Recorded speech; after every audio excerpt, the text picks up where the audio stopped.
Hello friends, welcome back to my YouTube channel. This is doctor Vandana Barde. ये video आपके लिए बहुत ही इम्पॉर्टेंट होने वाला है। इसमें हम ग्रेन टेस्ट के बारे में डिस्कस करेंगे और इंटर्नशिप के टाइम कैसे इसे मैनेज करना है। तो सबसे पहले आपको शार्प 5:20 या 5:30 ओ क्लॉक उठ जाना है। सुबह फ्रेश माइंड से आपको 6 o'clock to 9:30 o'clock आपको जीटी देना है। उससे क्या होगा कि आपका मॉर्निंग में फ्रेश माइंड से जीटी दिला जाएगा और आपको दिन भर टेंशन भी नहीं रहेगी कि हाँ जीटी देने का बचा है। उसके बाद आप 10 साढ़े 10 बजे पोस्टिंग जाइए। तो उसमें जब आप राउंड्स पे रहो या सैंपल कलेक्टिंग के टाइम, लंच ब्रेक में, या जब आपकी कलिंग्स का वेट कर रहे हैं उस टाइम पे आपको जो आपके सही क्वेश्चन हुए हैं, मान लो 100 सही हुए हैं, तो इनको इस तरह छोटे छोटे ब्रेक में इन क्वेश्चन को मिलाना है, क्योंकि आपको इसमें सिर्फ इतना देखना है कि इस क्वेश्चन का ये आंसर है। अब आपको दिन भर थ्योरी पढ़ना है। अब नाइट के टाइम जैसे आपको 12 बजे सोना है तो 10 बजे आपको थ्योरी पढ़ के बंद कर देना है। और आपको कोशिश करना है कि इस टाइम में आप जो है अपने रॉन्ग हुए क्वेश्चन है उनको मिलाना है। तो उसमें हमें किस तरह मिलाना है, सबसे पहले हमने आंसर शो बटन को ऑफ कर देना है। और उसके बाद हमें जो है जो भी क्वेश्चन जैसे 50 गलत गलत हुए, 60 गलत हुए, जो भी है तो उसे रीअटेम्प्ट करना है। फिर से क्वेश्चन पढ़ना है, फिर से 4 ऑप्शन पढ़ना है, क्योंकि इस टाइम हम टाइम बाउंड नहीं है। तो हमें देखना है कि हाँ फिर से भी हम वही क्वेश्चन का रॉन्ग ऑप्शन ही चूज कर रहे हैं या सही ऑप्शन चूज कर रहे हैं। इस तरह हमें प्रैक्टिस स्किप क्वेश्चन को भी इसी तरह अटेम्प्ट करना है और देखना है कि आप क्या आंसर उसमें किस आंसर पे आप पहुंच पा रहे हो, क्या ऑप्शन आप चूज कर पा रहे हो। अगर आप तब भी गलत ही चूज कर रहे हो तो आपको आपकी थ्योरी सही करना है। और अगर आप सही लगा पा रहे हो, इसका मतलब कि वो 3 आवर्स में आपका माइंड सेट डिफरेंट था उस क्वेश्चन के टाइम और अभी आप उसे अच्छे से अटेम्प्ट कर पा रहे हो।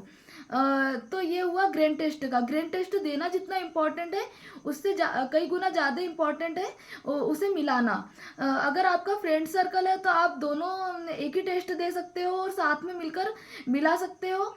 देखो, दिन भर जो आप थ्योरी पढ़ोगे तो बहुत से क्वेश्चन हो सकता है ग्रेन टेस्ट के आप जो थ्योरी पढ़ रहे हो उससे रिलेटेड हो, तो दिन में भी आपका थोड़ा थोड़ा क्लियर होते चलेगा कि हाँ इसका आंसर हमारा सही गया है या गलत गया है। और नाइट में आपको सोने से पहले मिला ही लेना है। जिस दिन जो ग्रेन टेस्ट दिया है उसे उसी दिन मिलाना है, ताकि आपको बार बार क्वेश्चन ऑप्शन समझने में टाइम वेस्ट ना हो। फिर उसके बाद जो हमारा सेकंड पॉइंट है ग्रेन टेस्ट के बेनिफिट्स जो है वो है कि हमें 3 घंटे बैठने की आदत होगी। दूसरी चीज़ है कि 19 सब्जेक्ट अपने एक साथ कवर होंगे। उसमें हमें ना सिर्फ अपने वीक सब्जेक्ट पता चलेंगे, बल्कि उसमें हमारे क्या वीक टॉपिक है उसका भी हमें पता चलेगा। तो इस तरह हम हमारे लास्ट के 3 वीक सब्जेक्ट को इम्प्रूव करने की कोशिश कर सकते हैं। जब आप नेक्स्ट जीटी दो तो कोशिश करो कि जो आपने गलत किया है उसको उसके वो लास्ट 3 सब्जेक्ट आप पढ़ पाओ। तो इस तरह आपका 19 सब्जेक्ट का ओवरऑल एक्सपोजर होते चलेगा। और साथ ही साथ आपको आपका जो फियर है ग्रेन टेस्ट देने के लिए या फाइनल पेपर में जो आपको फाइनल पेपर में जब आप दोगे तो आपके वो जो फियर है वो कम हो जाएगा। आपको ग्रेन टेस्ट डेस्कटॉप साइट या फिर आपको लैपटॉप पर देना है माउस की हेल्प से, ताकि आपका रियल सिनेरियो की प्रैक्टिस हो पाए। सेकंड थिंग, आपको आपके माइनस मार्किंग से बहुत ज़्यादा डिसअपॉइंट नहीं होना है। मेरी स्टार्टिंग में -70 माइनस मार्किंग होती थी और ये मतलब 3-4 महीने यही बनी रही। लेकिन फिर मैंने बार बार जब ग्रेन टेस्ट दिए, बार बार थ्योरी पढ़ी, तो मैं -50 में आई और फाइनली एग्जाम के 45 डेज पहले ही मेरी माइनस मार्किंग -30 होने लगी और वही मेरी फाइनल एग्जाम पे भी -30 ही हुई। तो जो हमारी माइनस मार्किंग हो रही है, जो हमारी रैंक आ रही है, उसमें ज़्यादा फ्लक्चुएशन नहीं होता है। मेरी थ्रू आउट द ईयर जो रैंक थी 3000 के अंदर ही रहती थी और मेरी फाइनल में भी रैंक 3000 के पास ही आई है। तो आप इन चीज़ों पर फोकस करिए। और final and last important point is backup plan. देखो, जब आप मेंटली और फिजिकली फिट हो तो उस दिन आपको पूरा यूटिलाइजेशन करना है, अच्छे से थ्योरी पढ़ना है, जितना आप कवर कर सको, जितने टॉपिक कवर कर सको, जितना सब्जेक्ट पढ़ सको आपको पढ़ना है, ताकि जब आपकी तबीयत खराब हो या आपकी फैमिली में कोई प्रॉब्लम हो और उस टाइम अगर आप पढ़ाई नहीं भी करते हो तो भी आपकी रैंक ज़्यादा फ्लक्चुएट ना हो। इस तरह आपको आपका एक बैकअप लेकर चलना है, जो कि बहुत ही इंपॉर्टेंट पॉइंट है।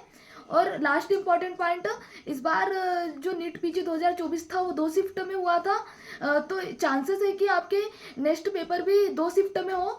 तो आपको एक ग्रैंड टेस्ट जो मैंने मॉर्निंग में देने का बता ही दिया है, लेकिन संडे आपको स्पेशली टाइम निकाल के कोशिश करना है कि आप 3:30 ओ क्लॉक टू 7 ओ क्लॉक एक ग्रैंड टेस्ट दें, ताकि आपकी सेकेंड शिफ्ट की भी प्रैक्टिस रहे। देखो जो शिफ्ट में सेकेंड शिफ्ट में एकदम से आप जाके दोगे तो प्रॉब्लम हो सकती है, इसलिए आपको सेकेंड शिफ्ट की भी प्रैक्टिस रखना है, ताकि आपको कुछ भी नया ना लगे फाइनल एग्जाम में। आज के इस वीडियो में इतना ही। अगर आपको कोई डाउट हो तो आप कमेंट सेक्शन में पूछिए। I hope you like the video. Thank you for watching.